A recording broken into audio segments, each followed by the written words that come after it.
Hi guys, welcome to the Channel of Love study group. We're going to get on with part 3 of Oneness. I've give myself all my books upside down. Okay, hopefully I'm going to be able to read my words and get this part out. Try to pull myself together. Okay, the energy is what it is. It's all good. It's just quiet, calm and reflective, and now the voice has gone low. Okay, I'm not sure who's talking now then. Let's carry on. Okay, so cultivating a reference to the whole. Not long ago, as I was running through the neighbourhood, I noticed a tree trimming service at work on a neighbour's lawn. Since I had a large overgrown tree in front of my house, I stopped to ask the worker if he could give me some information so that I might use the trimming service. His response gave me a great deal of information about how he sees himself, both within his company and within his world. Look, mister, I can't stand here and talk. My job is to get the trees trimmed. I don't know a damn thing about the front office end of this business. He proceeded to turn up the volume on his chainsaw and dismiss me entirely.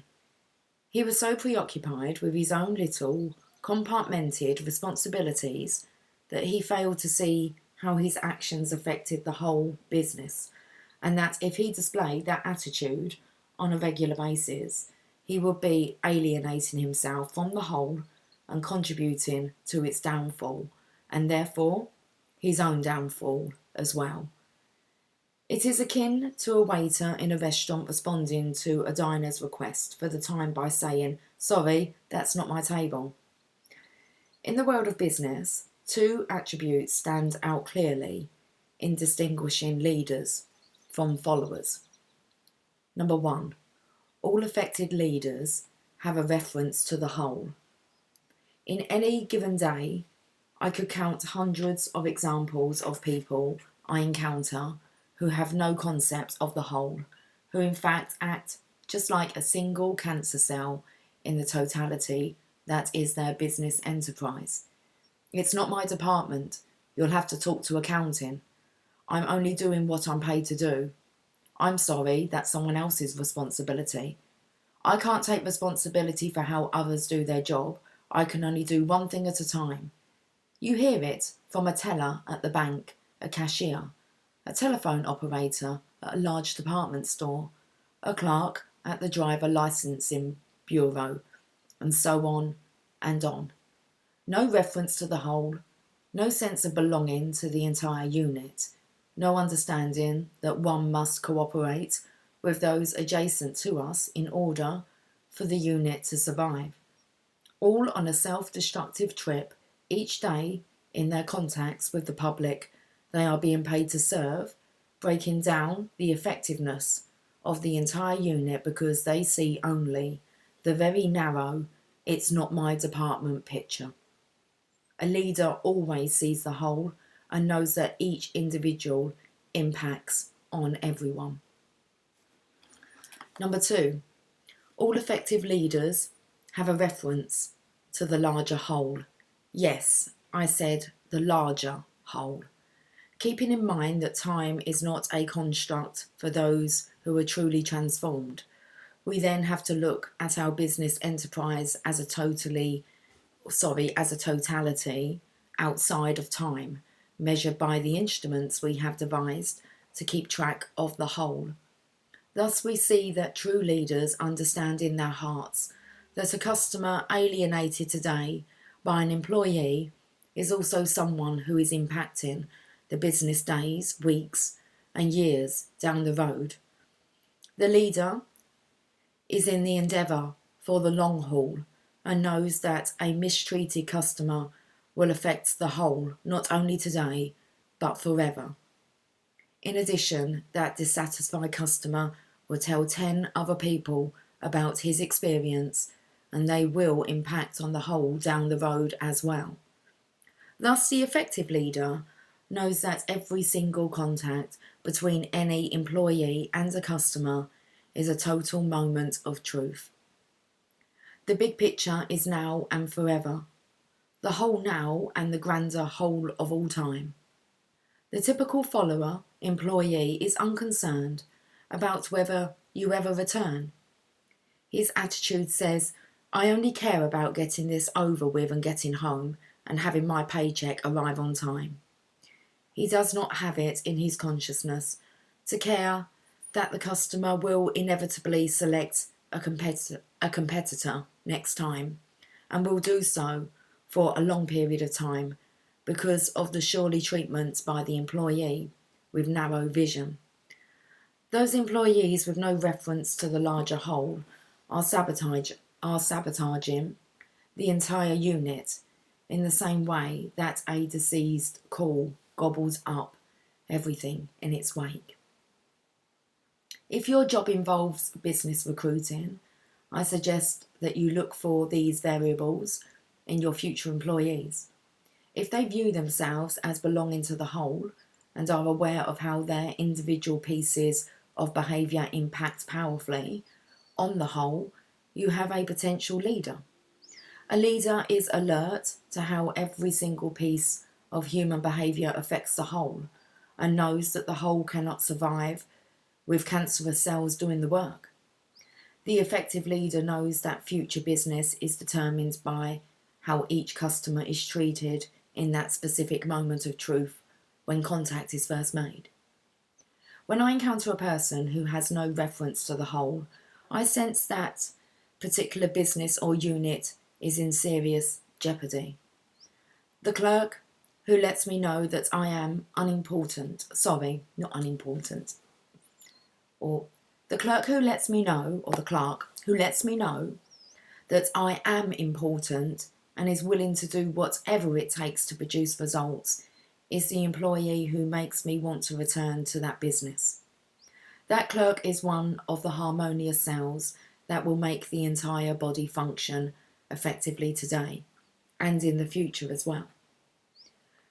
Within the confines of our own family unit, we need each member to be a single individual, functioning alone, and at the same time working in harmony with all who share the same unit or household. This can be said of communities, cities, states, countries, and yes, even the biggest whole of all, humanity.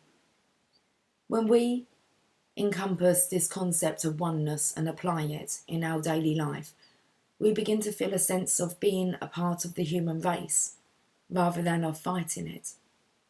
We begin to sense that we are all truly in this together and that each and every individual piece of behaviour impacts in some way on this body or being called human being. In the panoramic picture, oneness becomes abundantly clear. Truly great world leaders know that we cannot stay divided and survive. They know that all of the divisions of mankind, whatever those divisions may focus upon, contribute in some way to the destruction of the whole of humanity. Sadly, it is quite difficult for people who think this way to get elected. Voters are predisposed to vote for those who favour their particular divisions and not leaders who are working towards a harmonious objective for all mankind. A Jesus Christ could hardly have been elected in this time, nor could a Mother Teresa today. Yet still we have seen some leaders emerge who understand the totality of mankind. Certainly the United Nations is one small step forward, using cooperation rather than aggression to solve the disputes that arise over the borders and divisions we have created in our attempts to carve up our one song. And Abraham Lincoln surfaced when unity was called for in the previous century. Perhaps there will be another Lincoln in this next century to assist humanity towards harmony. From the smallest individual cell, up through you as one cell, and outward to all of the units that we see emerging within our social structures, to our largest units, which we call countries, and outward even farther to the entire universe. the message is the same. When we sense the oneness in all of this, and we behave as individuals with the highest regard for that totality, we allow the whole to survive and flourish. When we act without respect for the totality, we contribute to the downfall of the whole and to our own destruction in the process. Seeing the oneness is not simply a metaphysical exercise, it is a way of being that transforms life. When we have harmony within, it becomes automatically to see it in the larger context of how we relate outwardly. We will give away only what we have. When we see it within and vow to have it there, then we will be one more self-seeking oneness and keeping the self flourishing as well. Wow. Okay.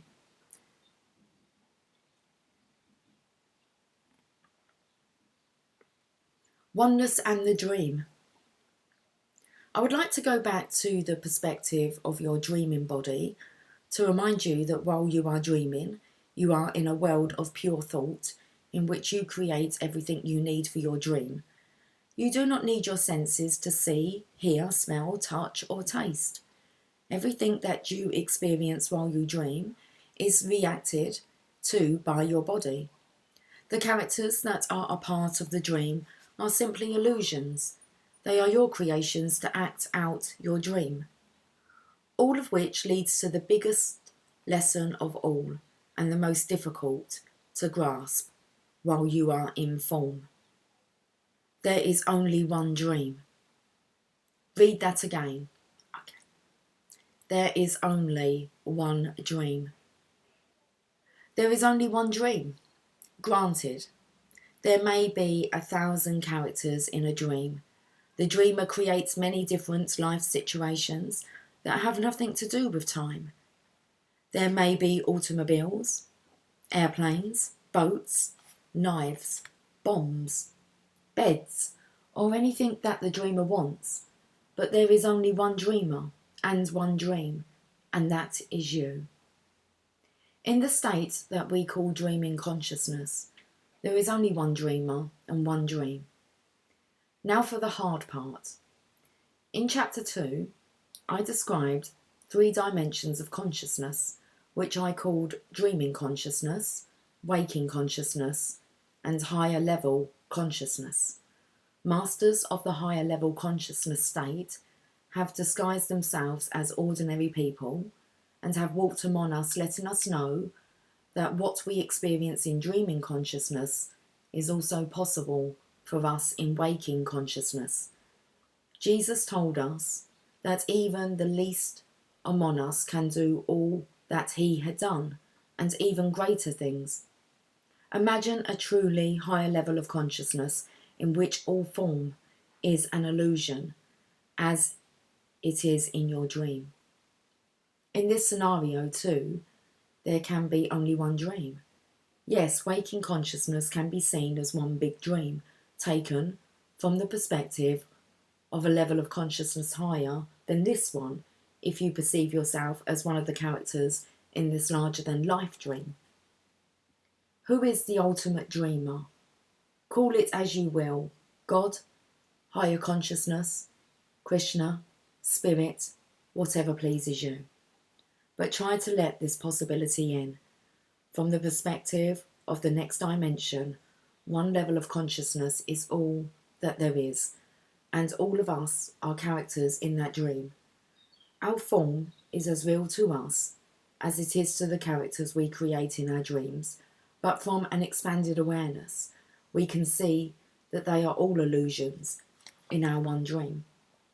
One dream, one dreamer, billions of embodied characters acting out that one dream, and the disembodied spirit leaving the waking consciousness level and the illusions of suffering that form is subject to. Your true essence is that you are part and parcel of the one big dream. Now, from this perspective, try to view your own death. In the waking consciousness level of existence, we view death as something fearful and the ultimate in suffering. In fact, it is quite the opposite. You cannot suffer in the astral or thought plane. Suffering is played out in form. The pain that we experience, the aging process, the various diseases, the cuts and bruises, and the relationship difficulties are all sufferings that we experience within form. With the death of form, suffering is no longer possible. With this understanding, I am unable to make death the great melodrama that most people do. I truly see it as a reward rather than a punishment. I know that transcending my form means an end to suffering, and also that I am capable of doing just that while I am in form, if I live in the consciousness dimension where there are no limits. Viewing the entire next dimension of higher consciousness as one dream and one dreamer, with many characters in the level beneath that, helps us to recognise death as transformation rather than punishment, and to see the great oneness that is our one song. This is the quintessential message that is available from all of the spiritual masters. The way to glimpse it is through the mystical world that you are able to create for yourself and live out in your dreaming body. You, the dreamer, God, the dreamer. You create all the characters and situations that you require. God does the same. Your characters are real for you while you are in your dream. So too are God's characters real. In fact, you are one of them. All form is nothing but an illusion in your dream, though the reactions are very real. In God's dreams, the characters are illusions too, though his dream lasts 90 years and ours 90 minutes, and the reactions of thought are real. When you wake from your dream, you look back at the folly of being upset over the illusions, and you get on with the next level of living. When you wake up in God's dream, you look back to see the folly of holding onto the illusions, and you get on with the next level. You see from a new perspective, a grander, wider lens view, which encompasses it all. Wow. There is only one dream and one dreamer. How you live out your one dream character role is entirely up to you, as a character in the dream and as a dreamer. It is a monumental paradox, one that once accepted allows us to see with new eyes. However, it is no more of a paradox than the fact that we contain billions of cells and that we are also encompassed in any one of those cells at any time. I assure you that when you truly know that there is only one dream and that you are connected to everyone in that dream, you begin to think and act as if you are all connected to it all, rather than attached to your separateness. This can provide an eternal access to happiness and success, and you will feel unthreatened by anyone or anything forever after. Ask yourself this question: what happens to the characters in my dream when I awaken? Now try to see that it is not a place at all, but a new dimension. They are not waiting in a room. They have demonstrated their multi-dimensionality. You too can enter this ever-formless dimension at will. Okay, so why you may resist the principle of oneness. Let's find out. Got bullet points. Okay, here's the first one. This is an easy principle to spend... Okay, let's start again. Why you may resist the principle of oneness. This is an easy principle to spend an entire lifetime resisting. Why? Because we have been taught that separateness is the essence of our humanity. We believe in boundaries, limits, labels, and traditions. We have learned to look at others as distinct from us, and in many cases, to regard literally half of humanity as our enemies. We have been raised to treasure our when you're ethnicity. I love it. You're ethnic. When you're ethnic. Ethnicity. It doesn't even sound right. And to regard anyone different as not of our clan. Okay. Our labels have become our self-definition. What happens over a lifetime of this conditioning is that we identify ourselves as French, male, female, Protestant, tall, dark, conservative, athletic, middle-aged, middle-class, so on and so on. These are all labels that separate and classify us, making it difficult to think of the one song and to become enlightened. I've worked out I struggle when we're like focused because I've read the leader part really good. So I seem to struggle when it comes to actually pinpointing, like when you're not kind of getting with the one song. So I've got to get with it. The next bullet point. Oneness is an admittedly abstract and therefore difficult concept to grasp and then live out or speak out. To truly believe and see this principle in action requires a view of the physical world from a grander perspective than we can conceive even with our imagination running at full throttle. We must be able to suspend our narrow view, and this is not an easy thing in a world which requires living within the confines of narrow physical boundaries. To get a big picture requires suspending our conditioned way of thinking. It would be similar to asking a cell within the liver, which has only seen the liver environment, to abandon the belief that the liver is all that there is and see itself as a part of an entire human body it does not know exists. All it knows is liver. All it has ever seen or experienced is liver. Yet it is expected to see how it functions in conjunction with a whole that can only be speculated about. This is where you are, with one exception. You have a mind that is capable of perceiving how the whole thing fits together. You are part of that universal mind. Even so, it is a monumental task to imagine how it all works while you are in physical form and in the boundaries inherent in the world of form. It is easier to choose the world of boundaries. Even though we can understand the metaphor using our own body as a whole, it is difficult to make the shift from the microscope to the telescope. We are inclined to take the narrower road and to defend the boundaries and limits. It is easy, though far less rewarding, to live in a world where the lines are all drawn, often by people who lived thousands of years ago. Where and how to worship is mandated by birth, and it seems easier to follow that path. It is easier to go along believing our enemies are who we have been taught they are, rather than to resist the vision that creates enemies in the first place.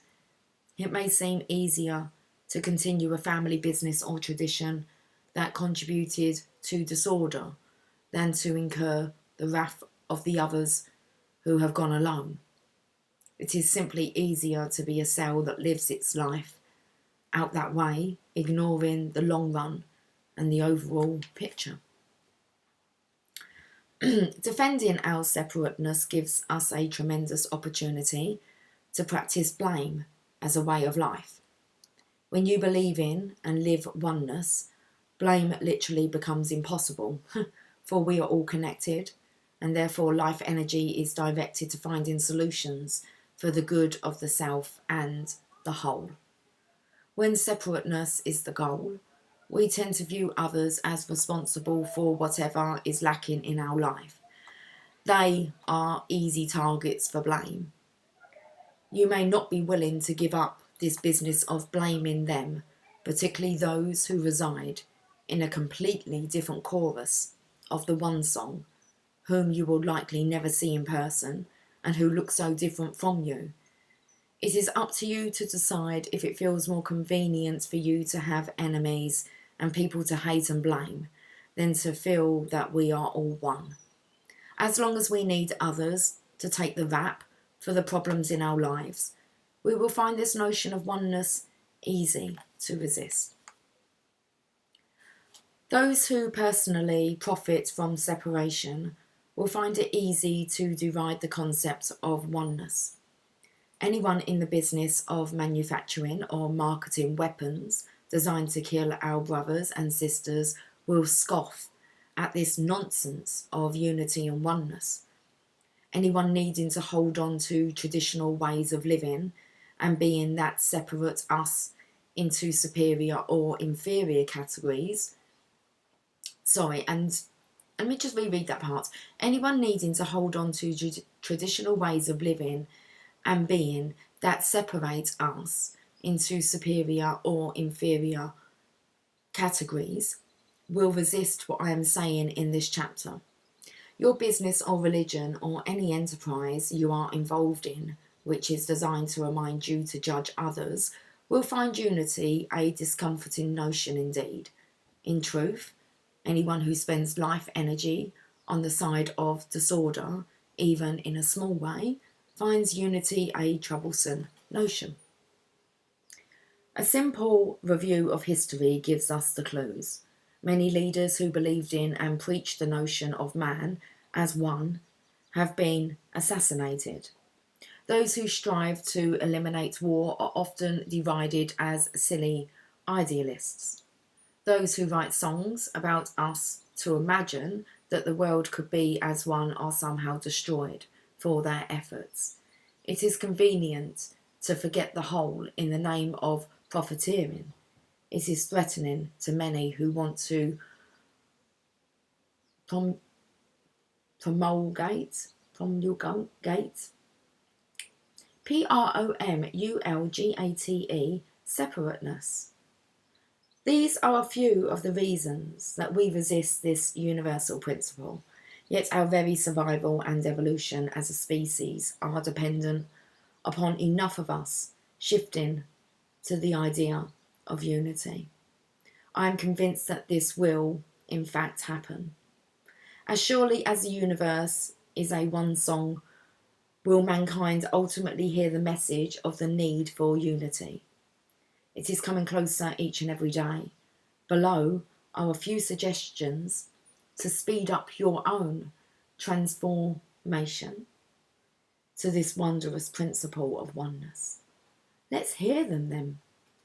And then we finished the chapter of oneness. Next is abundance. Whoop! Some suggestions for applying the universal principle of oneness in your own life. Suspend your thoughts of separateness for 1 hour today. During the hour, regard everyone that you meet as connected to you in an invisible way.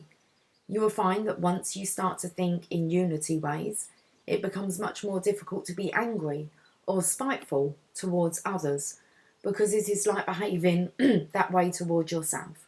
See yourself as connected, as sharing something with everyone you meet or even hear about.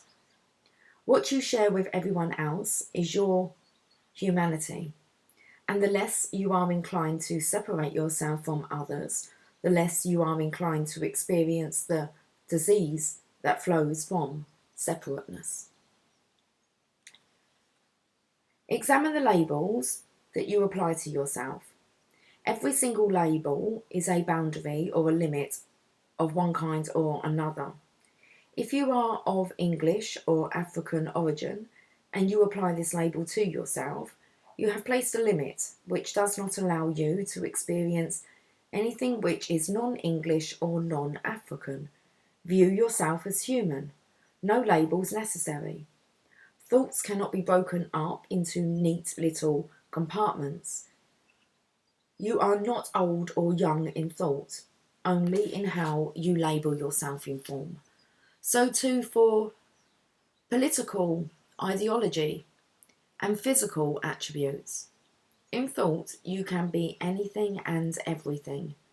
Keep reminding yourself that only the tiniest aspect of you is form. That form is only the packaging that embodies the real you. Attempt to think globally and act locally. See yourself as one cell among billions of cells in the one large cell called humanity. When you see yourself as connected rather than separate, you automatically begin to cooperate. This is what the healing process is all about. When I was a young teenager and a girl told me that she loved me, I asked her what she really meant by that. I said, supposing I suddenly turned into a frail, wrinkled up 99-year-old man, would you love me then? She was perplexed, but she answered, no, that wouldn't be you. I can't remember telling her, I am not this body, and if that is what you love, you don't really love me. I am that 99-year-old man too. Mostly, when we love something or someone, we refer only to form, neglecting what is inside.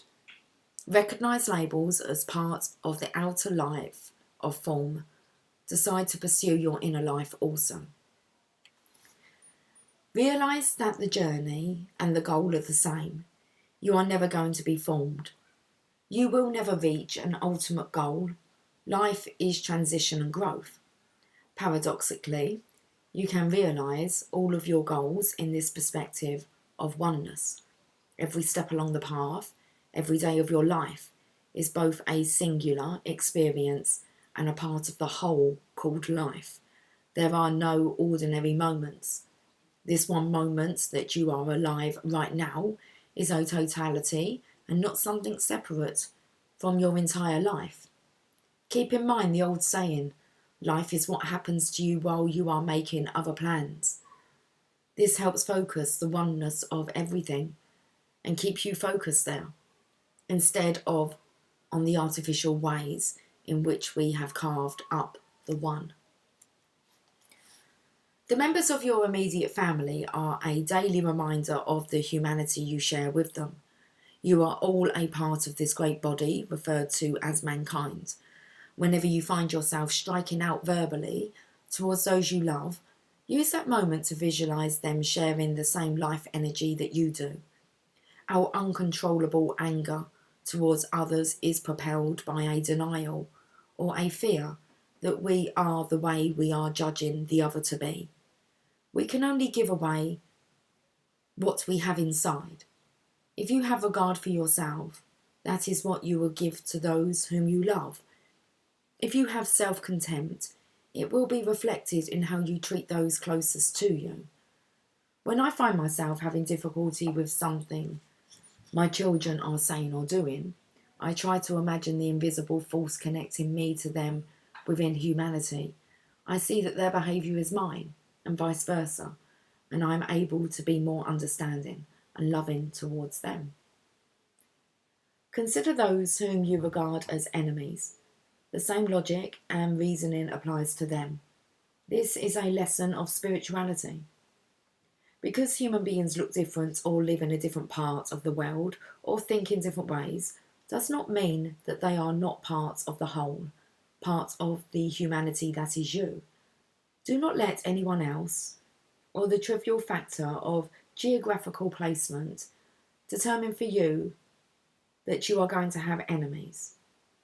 You do not have to buy into any reasoning which demands you think in terms of enemies. This does not make you an unpatriotic person.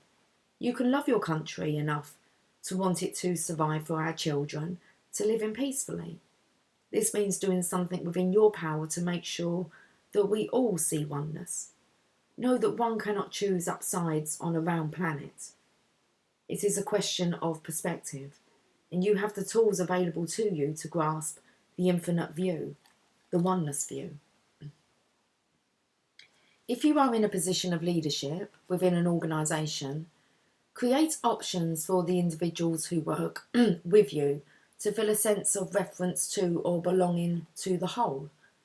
Celebrate each individual's contribution to and participation in the well-being of the entire organisation with enticements such as profit sharing, recognition of the leadership and pay incentives. Do not compartmentalise and specialise so much within your organisation that individual members are excluded from contributing to the larger vision. Be attentive to how each person can contribute to the whole and gear your training programs towards an understanding of the overall impact of pieces of behaviour. At the same time, support individualism and individual choice making. Each cell within any unit must have a degree of autonomy in order to feel important as an individual. One cell gone eerie contributes to the downfall of all. One cell that has harmony within contributes to the health of the entire unit. Individualism and a sense of wholeness only appear to be mutually exclusive. Living with this paradox and understanding that two seeming opposites always function within a harmonious whole is integral to enlightenment.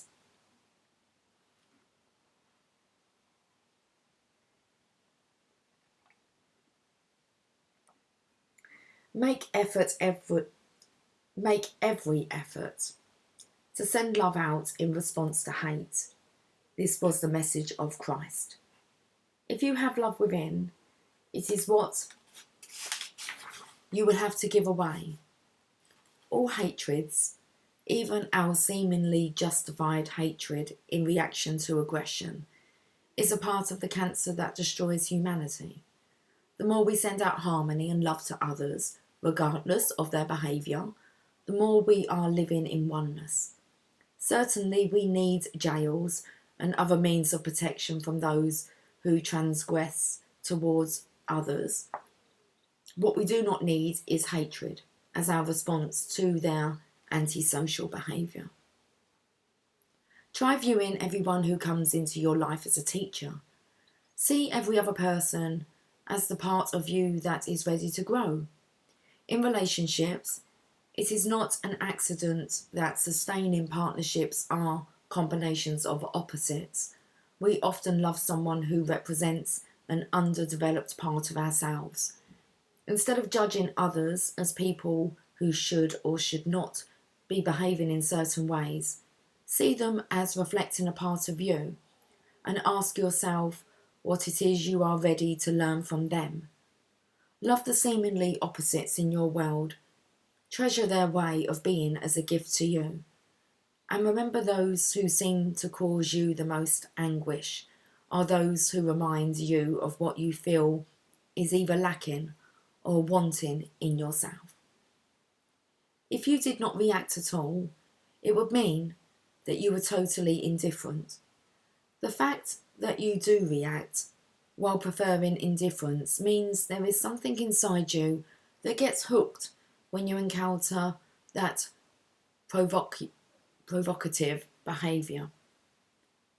It is your learning situation, not their problem. The entire planet is a collection of differences, living at once in form and non-form. Forget wanting others to be like you and start relishing their uniqueness as the variety that makes up this glorious one song. No one can tell you how to become more connected and less attached. You control your thoughts. I can simply help you to initiate your capacity for thinking in terms of oneness. Perhaps I can help you to open a few doors that are closed because of the conditioning processes. But only you can make the decision. But once you decide to process your role in this thing called one song, no one can make you stop. It is your path that you are taking, and you can traverse it in any manner that you choose. What you can ultimately expect from adopting the principle of oneness is a new sense of personal harmony that removes most conflict from your life. A glorious payoff indeed. You cease questioning your role in anything and instead radiate outward to the oneness of all life. You become part of the energy of love, first in your inner life and then in your outer life, in family and personal relationships, onto business and community, and ultimately to all of humanity. You develop a sense of appreciation for all aliveness. You no longer identify with difference and know that differences are only in form. 3 words can symbolise our invisible connection to one another. They are alone and all one. The one thing that separates them is one letter, the letter I. The letter L. Yes, it does. Alone. You put another L in there, you've got all one. Okay. The only thing that separates them is one letter, the letter L, which I think of as standing for love. All one and alone are identical concepts. Within each cell in the universe, there is a sense of aloneness, as well as a sense of all oneness existing simultaneously. When Paramahansa Yogananda was receiving his training in the way of the spiritual masters, he was told, "It is the Spirit of God.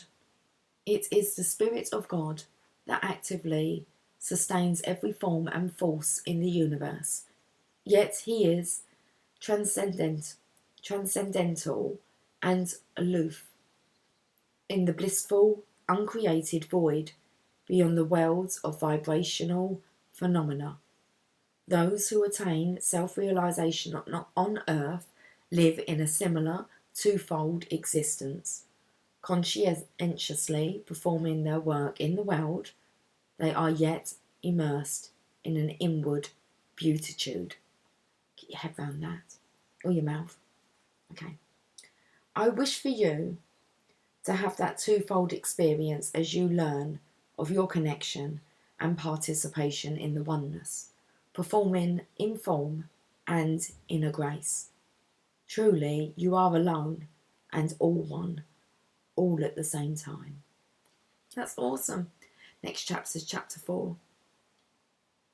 Come on, Fleck. Abundance. It is a simple procedure to calculate the number of seeds in an apple, but who among us can ever say how many apples are in a seed? I will catch up with you soon. Take care. Much love.